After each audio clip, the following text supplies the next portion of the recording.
Yo, hey everyone. My name is Marcus Medley. I am the host of the Hold My Hustle podcast. And today I am so excited to have my fellow Marcus on today's episode where we are going to talk about grind culture, everything that comes with it, the good, the bad, the ugly.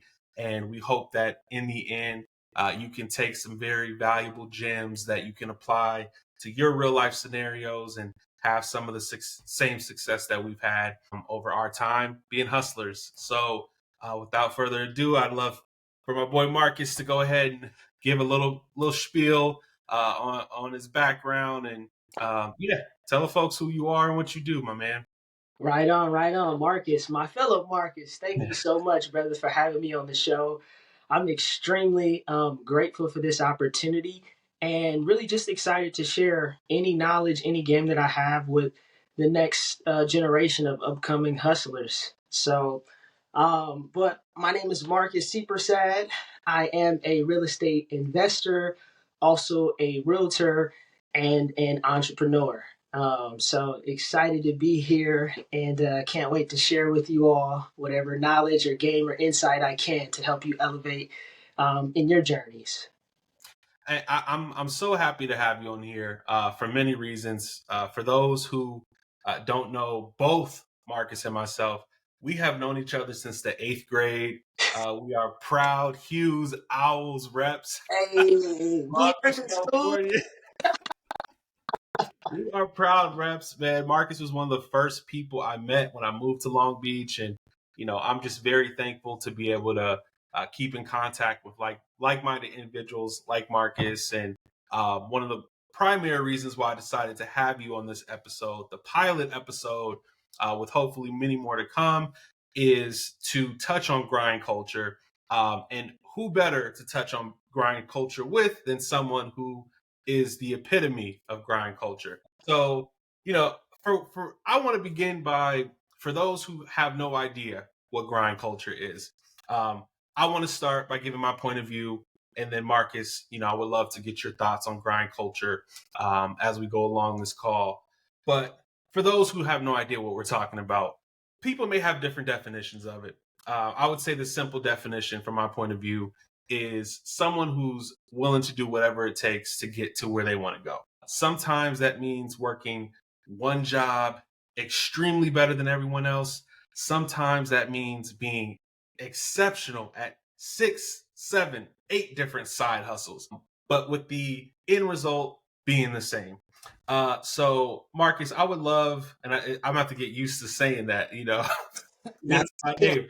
Uh, I would love to get your high level input on grind culture itself.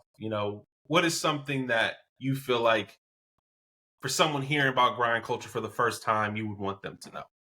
Yeah, man, absolutely. I mean, in a nutshell, grind culture is a mentality. It is a mentality that states that I don't like my current circumstances. I see better. I want better for myself. And so therefore, whatever I need to do to get from point A to point B, let's do it. I'm all about it. Whether that's, working multiple jobs, whether that is, pushing yourself outside of your comfort zone and outside of your limits to really execute and make something happen. And it's difficult because on that journey, you experience many highs and many lows. Yeah. But what you stay focused on is the vision that you see in your mind of where you see yourself, and keeping that at the forefront. I think all of that kind of encompasses grind culture. And another part of it too is just removing the emotion from it. It's like, yeah, this is difficult, this is challenging, but this is what I got to do to get to where I'm trying to be. So, hey, bring it on. Let's do it. I'm so happy you said that because I think I learned early on in my journey, before becoming a serial risk taker, as I like to call myself. Yep. I didn't realize how important mindset was. I really, my dad, God rest his soul, today is actually his birthday. No He's way. today, yes. Oh man, So even more of a reason that I'm honored to have you on this show. absolutely. one of the things that he taught me at an early age, or really tried to encourage me to do a better job of, is just believing in myself, believing that, hey, if there's something I want to accomplish, I really just have to sit down and figure out step by step how can I accomplish that thing. And that is one of the reasons why I feel like there's such a huge misconception to grind culture. I think a lot of times people think grind culture is working, working your ass off and all you're doing is working. That is not the case. The individuals listening to this call, as we talk more, you'll better understand, because Marcus is a great example of someone who knows how to balance doing many things at once. But I think the biggest message here is that, we want you guys to leave this knowing that we don't want you to just be okay at doing lots of things. If you are going to really throw yourself into grind culture, you have to have the mindset of saying, every little side hustle I'm going to do, I'm going to be the best at it. Because otherwise, I'm wasting my time. I'm wasting resources. I'm wasting money. Like, you really have to have that mindset of being the very best at that thing. Now, you touched on real estate, and I would love to know, what's your thought on having that, like, that same mindset when it comes to real estate investing, for example, which is something I know you're passionate about. Yeah, yeah, absolutely, man. So in terms of real estate investing, there are many highs and many lows, and the number one challenge is sticking with it. There are going to be some wins and there are going to be some losses, but I would say more often than not in the beginning, especially as you're trying to learn, as you're trying to build your team, as you're trying to grow your network, as you're trying to get into your first deal, you're gonna fail. It's a part of the process, and where a lot of people throw in the towel or give up because it is difficult, that's where your mentality has to reign supreme, and it is your mentality that will drive you through to start to see some success, with real estate investing. Man, listen. So for those who don't know, I did a little bit of real estate investing myself alongside my wife back in 2017, 2018. And I think one of the things that we found, which is probably something that you've found as well in your real estate investing journey, is that when you go into a property, you have to have the utmost confidence that you're going to execute every single plan you have in place, because whatever can go wrong will go wrong. Yep. But the reason why certain individuals really thrive in real estate investing is because they don't let that stop them. And I'm so happy you said that, because I think a lot of times, especially millennials, we're in our 30s. We're at a point where some of us are really happy in our careers, and some of us are just like, man, I really need that push to really get me to where I need to go. Yep. And I really think the biggest difference is between those who are where they want to be and those who aren't, is just not stopping. And that's just understanding, like, okay, I have a hurdle, but how do I jump over that hurdle? Yep. And with that being said, like, and we can use real estate investing or any of your side hustles, but like, what has not stopping taught you on your journey? Yeah, man. I think the biggest thing that it has taught me is that I'm capable. When I first started, I didn't know what I was doing. I didn't know if I was doing it the right way or the wrong way. I didn't even know if there was a right or wrong way to do it. And the biggest thing, like we said in the beginning, is cultivating that belief in myself. And so along the journey, whether, making mistakes or having or experiencing some early wins, what it was for me is cultivating that belief in myself that, hey, you can do this. This is possible. And is it easy? No, but if you stick with it, then you're gonna reap the rewards. And Yep. going back to what you had mentioned earlier in terms of grind culture, and I'll use myself as an example. It is not, Marcus, you're absolutely right. It's not about just working hard, because we could work hard until the day we die and still not experience true wealth. Yep. In order to hit that next level, you have to work hard, but you also have to work with intention, which means that you have to work smart. You got to be smart about every move and every decision that you make. And as you're navigating life, navigating your journey, you should make sure that everything that you're doing, every decision, every business, every stream of income that you decide to take on, that it aligns with your personal values and your mission and ultimately your purpose. What are you here for? So, yeah. Man, I love that. And, specifically, when you bring up personal values, and I think a reason why so many people kind of feel down on themselves is I think it's easy to look at how successful someone has become, Right. but forget that success meant, not being able to put their child down for bed every night, maybe missing those school dances, maybe missing, some of those important basketball games. And Mm-hmm. like, so when you think about like the personal sacrifices that have come into, your journey with grinding, like what are some things that you wish more people knew as it pertains to balancing grind culture with personal life? Oh, man. Yeah, a lot. I had to sacrifice. I had to sacrifice a lot to get here, and a lot of those things were around like personal pleasure. You know, um, growing up, like I've always had multiple hustles, multiple gigs going. In high school, I played football. I maintained like a 3.0, 3.5 GPA, and then I worked simultaneously. So I did all three of those things.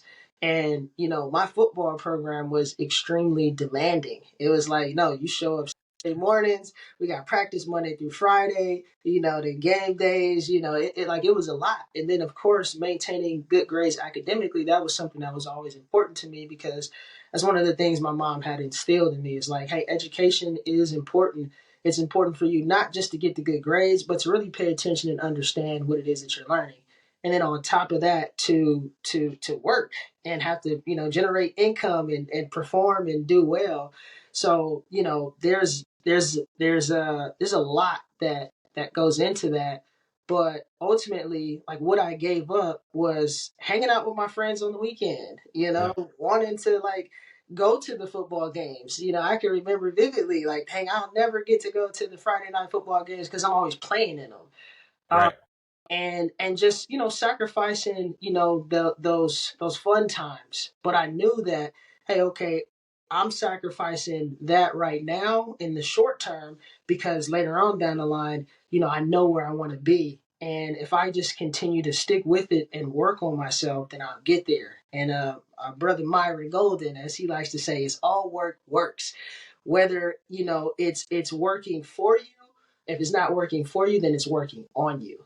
And Yep. and staying the course is what's hard because you can't always see the benefits, the immediate benefits right away. But if you stick with it, then you'll experience the blessings and the wins that come with it. Man, I'm so happy you said that. I'm a big quote person myself, and one quote that came to mind, as you were speaking, Mhm. is "Work hard now, so you can hardly work later." And that is one of my favorite quotes because I don't think people understand, like you said, the Yeah. sacrifices that go into grinding. Like, I'm someone who, like you, I've always had a 9 to 5, and then I've always done things on the side. I do photography now. I actually just shot a wedding 2 days ago.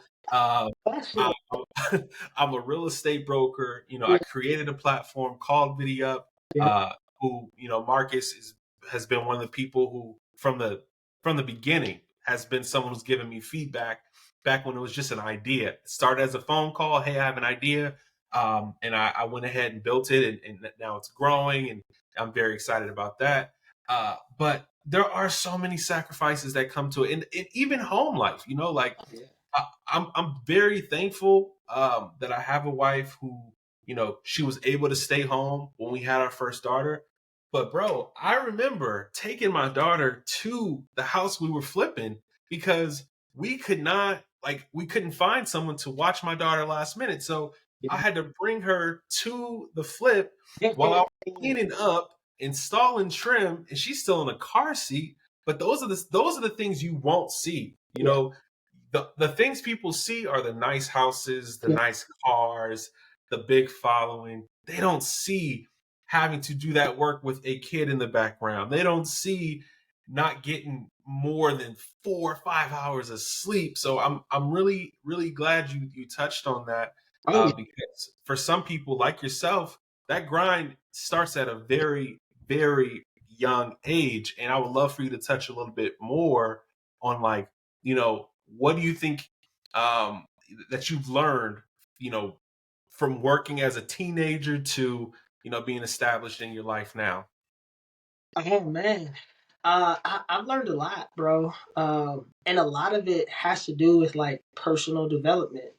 For me, I remember very vividly there was a time when I used to commute from where I live, and at the time I was in Moreno Valley, and I was commuting to Buena Park, and Buena Park is where Knott's Berry Farm is at.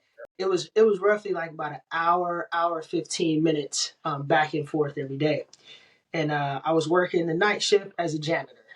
And for me, I'm like, hey, it's a job. This is a blessing. I'm gonna be the very best janitor that I can be, and I'm not gonna complain. I'm just grateful to have a job. And so I remember one night, I was working, emptying trashes, and a gentleman, walked into his office. I said, "Excuse me, sir, can I take out your trash?" And he's like, "Yeah, absolutely."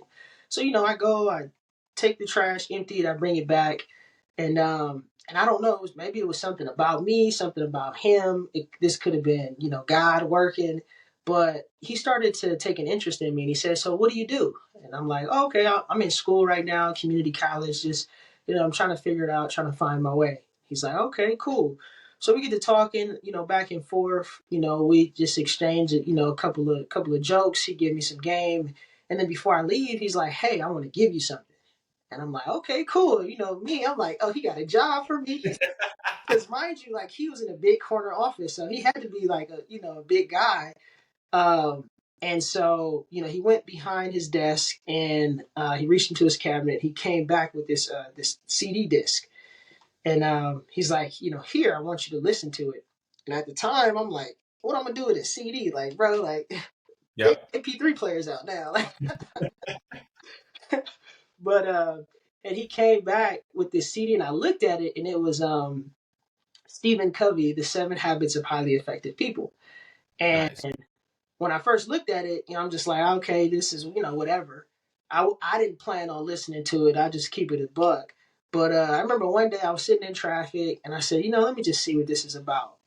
And that book really put me onto the course that I'm on now. Like it really changed my life and it turned me on to personal development. And so, just to answer your question, the biggest thing that I've learned, from just this work ethic, this extreme work ethic, this, grinding, doing what I got to do to get to where I want to be is, it's important to be intentional, and it's important to invest into yourself. Uh, Yep. I noticed that the more books that I read, and that was just the first one, as I started picking up more books, as I started hanging out with people who were doing better than me, as I started learning from my circle on what to do and what not to do, that ultimately helped me to experience some of the success that I have now. And it all goes back to just being intentional with, hey, I want to develop as an individual. I want to get better. Yep.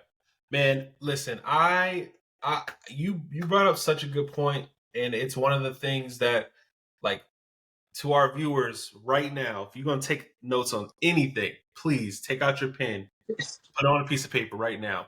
Right. Stop comparing your success to everyone else's. Matter of fact, like Marcus said, and I love this, surround yourself with people who do better than you. Okay? We have to get out of this mindset of thinking that if we aren't doing better than our friends, we aren't good enough, because it's not the case. Surround yourself with people who are as successful or more successful. At the same time, those who want to get to where you want to be, make yourself available. One thing that, me and Marcus have done more so in 2024 than we ever have done is making ourselves available, putting ourselves out there. We both have the personality for it. We've just always been so busy. And we're both finding that doing something as small as making ourselves available is starting to open up doors that we didn't even think was possible. And when I say, make yourself available, that's listen, if someone hits you up and they want to chat for 15 minutes, you can step away from your desk for 15 minutes. You can step away from the game. You can step away from your social outing. Take those 15 minutes, share knowledge, because if you were in the same position, you'd probably want someone else to give you that same exact treatment. So that's definitely one of the things that I want y'all to put pen to paper on, take note of. So I'm really glad you brought that up. Man, Seriously. and that's key. Like that's such a powerful point, because one thing that we have that our parents didn't have is access to the internet, which is a boatload of knowledge and information, and it comes in all different formats, whether you want articles, blog posts, videos, audios, books, whatever the case may be. The information is there, but the best way to share that information is just word of mouth. If you are aware of something, if you have a resource, if you know a workaround, a loophole, whatever the case may be, share it. Share it with your friends, share it with your family members, because you never know who that can help. And ultimately, what is that? That is a seed that you're planting. And if you continue to plant those seeds, somebody's going to come along and water them. And as Yeah. they begin to be nurtured and to develop, those seeds will sprout and they will grow. And that person will be impacted like never before based on a seed that you planted. So, man, that's very valuable information, man. And Yeah, man. we all need to start sharing more. We do. We do. Sharing is truly caring. I know it sounds super simple, super generic, but it cannot be more applicable than it is today. Yeah. Uh, Now another topic I want to dig into, uh, and as someone who has had multiple side hustles on the job, and a frustration that I've had in my personal life is, why do you think companies love to the public? They love, like, showing love to folks who are trying to do the trying to be the best versions of themselves, whatever it may be. But for some reason, when you work for that company, the mood changes a little bit. It goes from, okay, you can grind, but you just need to be a little bit more mindful of how you grind. And then we're mindful of it. Then we're like, okay, we won't grind on company time. And then it's like, okay, well, I want you to show a little bit less in yourself, because you just never know who's watching. And then it's like, okay. So I would just love to get your thoughts. What do you wish companies knew when it came to grind culture? Like, what do you wish they, like, from an empathy standpoint, what do you wish they truly knew when it comes to this grind culture of ours? I would say that the biggest thing is, like, we all have dreams and aspirations. And I can guarantee you 99.9% of the time those dreams and aspirations don't involve necessarily working for somebody else. And so, as a big corporation, as a big entity, big company, as anybody who has employees working for them, your job, your obligation to your employees is to help cultivate them and help them to develop and grow so they can go out and serve their purpose. And looking down upon their desire or their efforts to grow and to start their own, to strike out on their own and go do it. Like, when companies hinder that, they hinder their employees' productivity and creativity, because Yep. in their individual journeys or pursuit of developing whatever business idea, whatever business plan, or just chasing their dream, they're going to get better. It's inevitable. And as they get better, they're going to bring that better version of themselves to work every single day. And it's going to impact the way that they communicate. It's going to Yep. impact the way that they connect with colleagues, the way that they collaborate, the type of ideas that they have. Everybody just wants to feel empowered. And so if we can help to cultivate that, like, as a society, and empower them to, hey, go chase, no, go do that. My desire as your employer is not to shackle you and keep you here. No, I want to help you cultivate and grow so that you can bring whatever gifts, skills, and talents you have back to this organization. And then when it's your time, it's your time. Go. I want you to win. I want you to succeed. I think if more companies had that approach, they would grow and expand 10 times faster than what they do now. Man, I agree 1,000 times over. I am someone who leverages technology for nearly all aspects of life, Mm-hmm. and I'm finding whereas other people fear that technology will reign superior and we'll be the ones almost relying on technology to the point that we're no longer useful. I Yep. think the opposite. I think technology is allowing us to be better, more productive. Mm-hmm.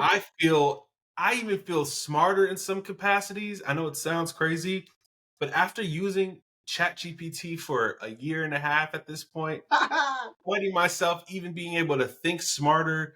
And one of the things, as someone who used ChatGPT to build a tech product, which wasn't easy, I essentially used ChatGPT as an assistant. I Mm-hmm. started learning more about coding. I have a very short attention span. I tried the coding schools, I tried the free Google courses, I've tried LinkedIn Learning, and I just couldn't sit through it. But when I had something walk me through what it was doing and why it was doing it, I found myself becoming more or less reliant on ChatGPT. And then I got to a point where I was like, okay, I can code this myself. So Yeah. I'm so happy you say that because I do feel like we as individuals can be way more productive if we're happy, if we're healthy, if we're taken care of. Come on. Like we can be so much more productive, which is way better for the company than, like you said, than putting us in shackles and saying, well, even though you only work here from 9 to 5, we want to determine what you're doing after 5 as well. And Yeah. it's just not the case at all. Yeah. No, absolutely. Absolutely. 100%. I agree. As we, as fathers, right? And Mhm. grind culture was not something that was necessarily explained to us, but something that we saw on a daily basis.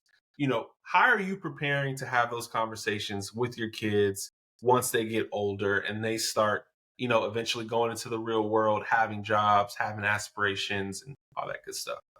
Yeah. Yeah, man. Yeah, those conversations they start early. They start now.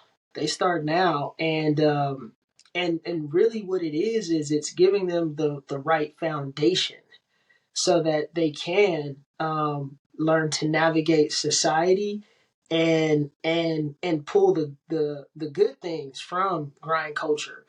It's giving them an opportunity to explore and develop on their own. So, like my son, he loves to just follow me around. He's 6 years old. Loves to follow me around, and I don't mind it. I let him. If I'm outside washing the car, he's like, "Daddy, can I come?" Yeah, absolutely. Come do this, do that. If I'm, cleaning up in the kitchen, that can I come do this? Yeah, son, come on. And I love it because he gets to see firsthand, and he probably doesn't know it. In his mind, it's like, "Oh, I'm just hanging out with my dad, and Yeah. this is good." But for me, it's like, no, I'm helping to cultivate his work ethic at an earlier stage. And if he doesn't do something right, then I tell him, like, no, son, that's not how that's supposed to go. You see that you left water right there. Come back. Let's wipe over here. Let's get it right. And let's do things in excellence. And that is like the standard that I want to impart in him, so that eventually I'm not gonna always be here. When I'm gone, he'll know that no, this is the standard. If it's below this, then it doesn't count. It's I have to apply my gifts and my skills at this level, not at this level. Listen, I agree, man. One of my favorite stories to tell is when I was fourth grade, fifth grade. I Mhm. used to sell paper airplanes, and I used to sell them for 10 cents a plane.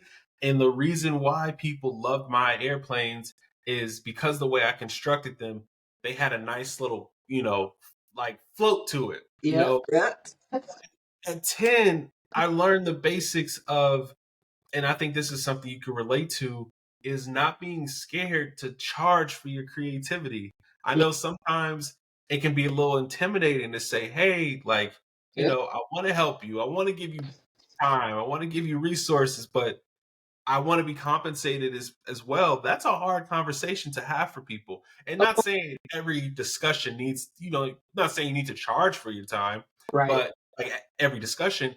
But I think one thing I would love for people to really sit down and think about is if they do want to charge for their time, just being more upfront and honest about it and not giving away their time and then complaining that they gave away their time. You know Yeah. what I'm saying?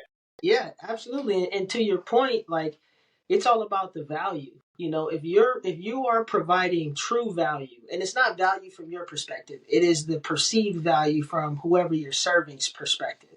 Right. If you are creating value for them, then absolutely you should definitely be charging for that. And that reminds me too, man, when you mentioned the paper airplanes. I remember when I was in sixth grade at Hughes, everybody was selling the sour belts, right? 10 for $1, 10 for $1. And for me, I'm like, man, everybody doing that. Now, like that's an oversaturated market. Let me see what I can do differently. And I remember getting the pickle chips, the little hamburger pickle chips, and Yep. sprinkling Lucas on them, and I sold them 10 for $1. And I used to sell out every single day, bro. Killer. It was different, and that's once again, that's my creativity. That's something that I like to eat. I thought it was good. I'm like, let me just see if this works, and it did. Right. And people paid for it. So like Marcus, like you said, bro, never be afraid to step out and to charge for your creativity. I agree. I agree. And I know, it's like one thing that I appreciate about you. And I think one thing that, I feel like we can help give to others is like, as easy as we're saying, charge for your creativity. Think about how easy it can be for you to put something on paper and execute it, and not just keeping something as an idea. A lot of times it's so easy to be like, it sounds like a good idea, but I'm not good enough for it. Maybe it already exists, etc. But I feel like we want people to get away from that. And Yeah. one of the themes of this show in particular, and having excellent guests like yourself on here, is helping people go from 0 to 1 in all aspects of life, Yeah. whether it be grinding, whether it be down the line, specific topics, as it pertains to this show in particular. We talked about real estate investing. So as you think about someone going from 0 to 1 in real estate investing, someone who, whether they are having interest in it, maybe they have, contacts, maybe they've done great as a real estate agent and they're trying to make that next step. Like, it doesn't have to necessarily be 5 steps, but like, what would you say is your advice, these things that you would recommend someone do to go from 0 to 1 when it pertains to real estate investing? Yeah. That one is super simple. I would say the first step is you have to believe in yourself. Okay, it starts there. Like you have to cultivate that belief. Not necessarily that you're gonna get it right and it's gonna be perfect, Yeah. but just that belief that you can do this. And if you don't believe in yourself, there is a few different places where you can start to gather and cultivate that belief. You can tap into your network, right? Find other people who are interested in doing that, or find these investor networking groups or whatever the case may be. Bigger Pockets is another great resource. Just Love find other like-minded people, get around them, and as you start to experience and see their wins, you'll start to cultivate and develop that belief. So I would say step number one is just it starts with that belief. Hey, I can do this. If you are telling yourself like, nah, I can't do this, it doesn't matter how many courses you take. It doesn't matter how many potential deals you look at or analyze. It doesn't matter how many people you get around. If you don't believe it yourself, you're never going to start. So it starts with self belief. I would say the next most important thing is just taking inventory of who you are and why you want to do this. Like, and you have to be fully transparent and honest about it with yourself. Yep. Ask yourself, like, why do I want to do this? What are my strengths? What are my core values? That's really what we're getting at in that step. In that second step is identifying, like, okay, what are my core values? What is my purpose? Why do I want to do this? Because like obtaining a large amount of wealth and having access to that much resources, like it is a major responsibility, and you're obligated not to just help out just yourself. Like, no, you have to carry that through, and you have to serve and bless other people. That's the only way to continue to receive the blessings that you're getting. So I would say step number one is cultivate that belief. Step number two, yeah, take that inventory, figure out what it is and why you want to do this. From there, step number three is just educate yourself, learn as much as you can, get Yeah. into those rooms, talk to different people. And it doesn't matter how much you know or don't know. Like Marcus said, don't compare yourself to anybody. Just get out there, put yourself out there, and know, like, hey, I'm gonna be vulnerable. I don't know it all, but I'm ready and I'm willing to learn.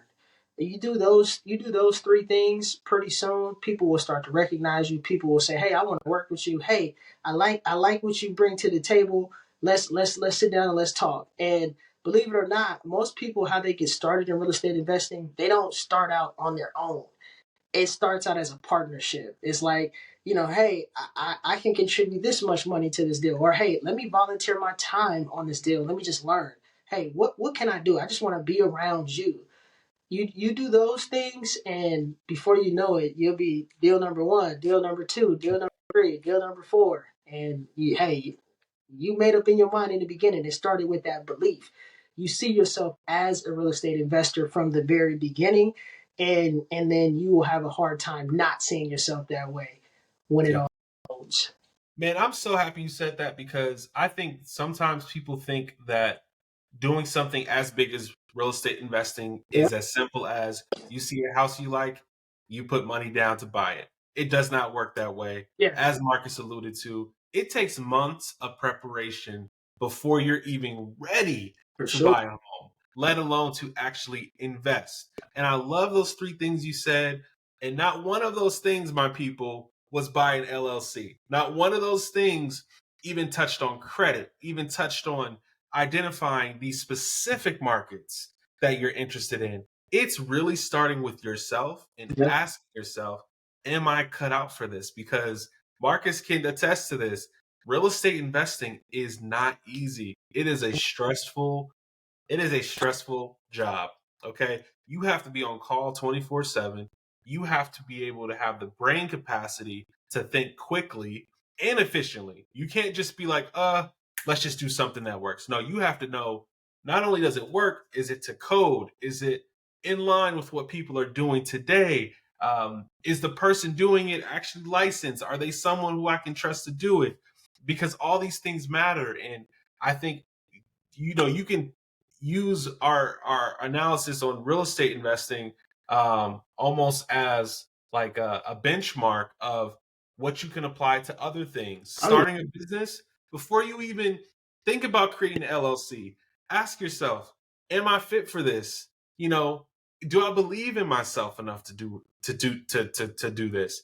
And then, then you start identifying like specific use cases and has it been done before and all that good stuff. One of the things that I found was very useful for me, you kind of touched on this, uh, was shadowing people and yeah, seeing what others were doing. And for us, that was going into new construction homes, asking questions like, what kind of like what thickness drywall did you use for this? What type of plumbing did you use for this? right. Why did you use the type of roofing you did? Why did you use the type of heating system?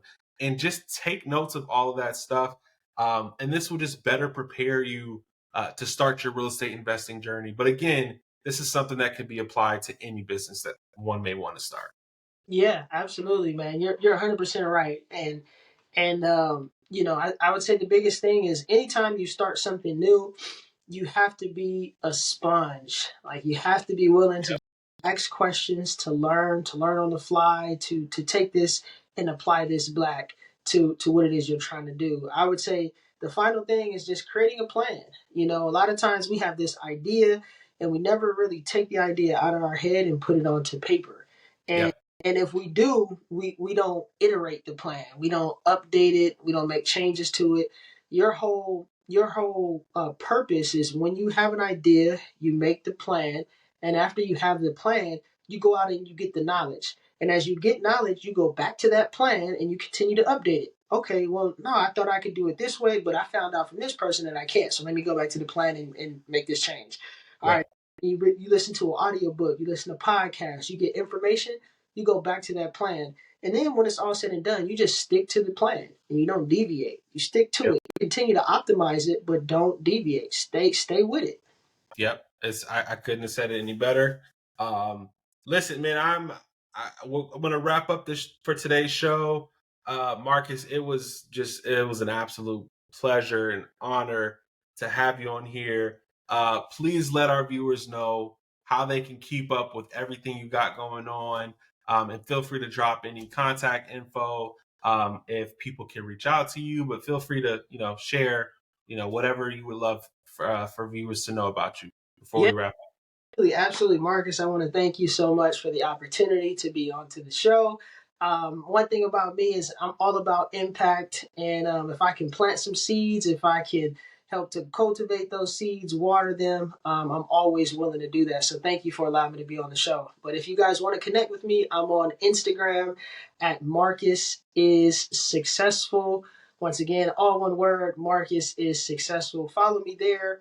You can tap in and find out what I got going as far as flips, different projects that I have going on, or if you're looking to buy or sell in California, I'm also a realtor, so I can happily help you out with that on that front. But ultimately, look, I'm here. I feel like my purpose on this earth is to help to cultivate growth in other people. So Yep. even if you just want to catch up, you're going through something difficult, challenging, reach out. I'm a human being. I'm not impossible or hard to get a hold of. I love everybody. I think everybody on this earth has intrinsic value, and I'm just here to serve. So once again, IG Marcus is Successful. I look forward to connecting with you all. My man, well, thank you again for joining me on our pilot episode of Hold My Hustle. I really hope that today's viewers got a lot of gems and jotted a lot of things down, and we hope that you left with this. Most importantly, believing that you are capable of doing so much more. Um, with that being said, we're out. Until next time, my people. Peace.